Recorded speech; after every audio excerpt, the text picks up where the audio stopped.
ময়দা দিয়ে শিমুল ফাপড়া তৈরি করার জন্য আমি বেশ খানিকটা ময়দা নিয়েছিলাম, যে তার মধ্যে নুন এবং রিফাইন অয়েল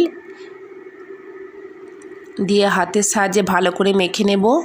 আপনারা রিফাইন অয়েলের পরিবর্তে ঘিও দিতে পারেন, আমি এখানে রিফাইন অয়েলই দিয়েছি। দিয়ে ভালো করে মাখা হয়ে গেলে সামান্য করে জল অ্যাড করে করে একটি ডো তৈরি করে নেব। দেখুন এইভাবে সামান্য সামান্য জল অ্যাড করবেন আর একটি ডো করে নেবেন। লুচি তৈরি করতে যেরকম লাগে ওরকমই তৈরি করে নেবেন, খুব যেন পাতলাও না হয় মাখাটা আর শক্তও না হয়। দেখুন ডোটি আমার তৈরি করা হয়ে গেছে। এবার হাতের সাহায্যে পাকিয়ে আমি লেচি কেটে নেব।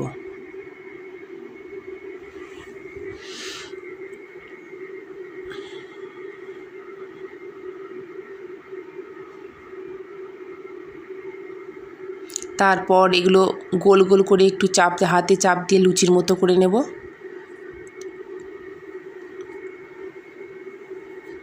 দেখুন এই লুচির মতো যেরকম লুচি করতে যেরকম লাগে ওরকমই করে নিতে হবে।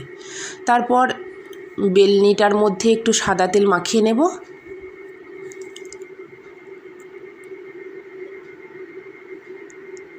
দিয়ে এটিকে ঠিক লুচির মতনই বেলবো। দেখুন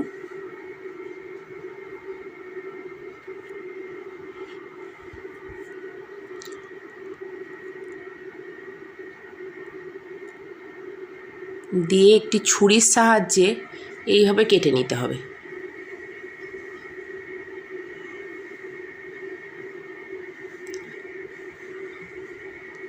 দিয়ে প্রথমে এক সাইড এইভাবে মুড়ে নেব, আবার অপর দিক সাইড এইভাবে মুড়ে নেব।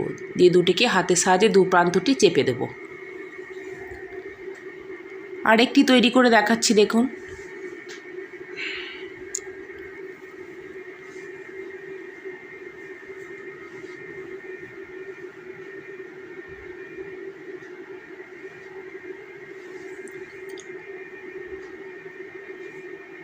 দেখুন ঠিক এইভাবেই কেটে নিতে হবে।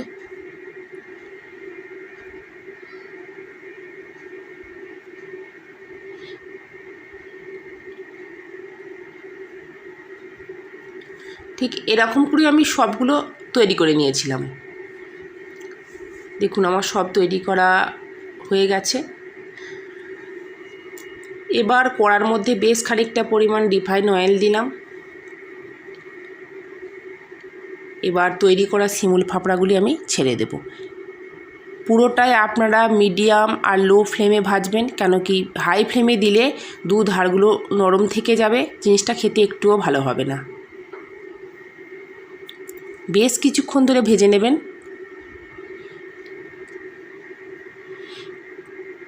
একটু মাঝে মাঝে উল্টে নেবেন, উল্টে পাল্টে নিয়ে ভেজে নেবেন।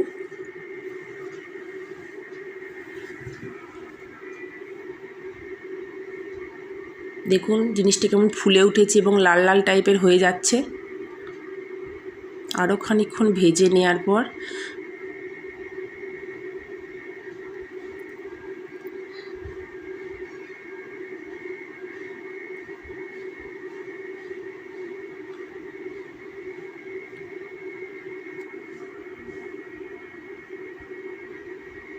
দেখুন ভাজাটি আমার হয়েই গেছে প্রায়।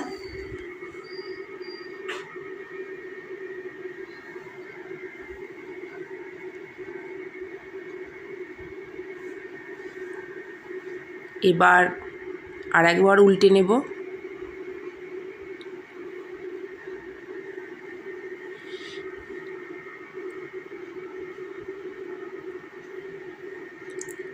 এবার আমি তুলে নেব। এইভাবেই সমস্তগুলোকে ভেজে নিতে হবে।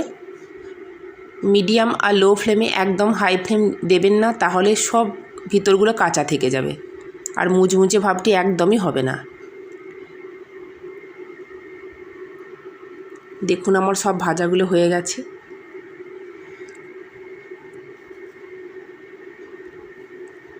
আমরা ছোটোবেলা থেকেই বাড়িতে এটা খেয়ে আসছে, নামটা ঠিক জানি না, আমরা শিমুল ফাবড়াই বলি। তারপর একটি কড়া চাপিয়ে ছোটো কাপের 1 কাপ দিয়ে দেব চিনি আর সামান্য একটু জল দিয়ে খুন্তির সাহায্যে ভালো করে নেড়ে নেড়ে একটি ক্যারামেল তৈরি করব। দেখুন যখন এটি কড়ার গায়ে ঠিক এই রকম লেগে যাবে, দেখুন একটু সাদা সাদা মতো লেগে যাচ্ছে ক্যারামেলটি, দেখতেই পাচ্ছেন সাদা সাদা লেগে যাচ্ছে কড়ার গায়ে। ঠিক সেই সময় এগুলো আস্তে ঢেলে দেব এবং গ্যাসটি আমি বন্ধ করে দেব। তারপর আস্তে আস্তে খুন্তির সাহায্যে এগুলো ওই চিনি রসটি মিশিয়ে নেব। একটু আস্তে আস্তে মেশাতে হবে, নাহলে সবগুলোই ভেঙে যাবে।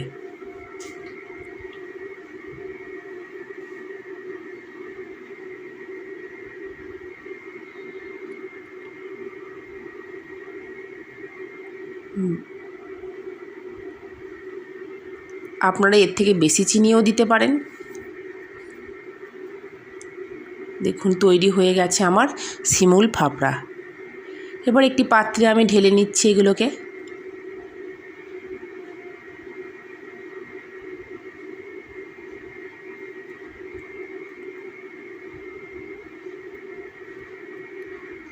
আপনারা এটি বাড়িতে তৈরি করে খেতে পারেন, এটি খেতে খুব সুস্বাদু হয়।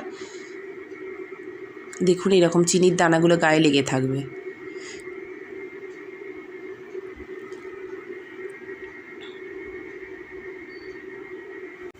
ভিডিওটি ভালো লাগলে লাইক এবং সাবস্ক্রাইব করে দেবেন।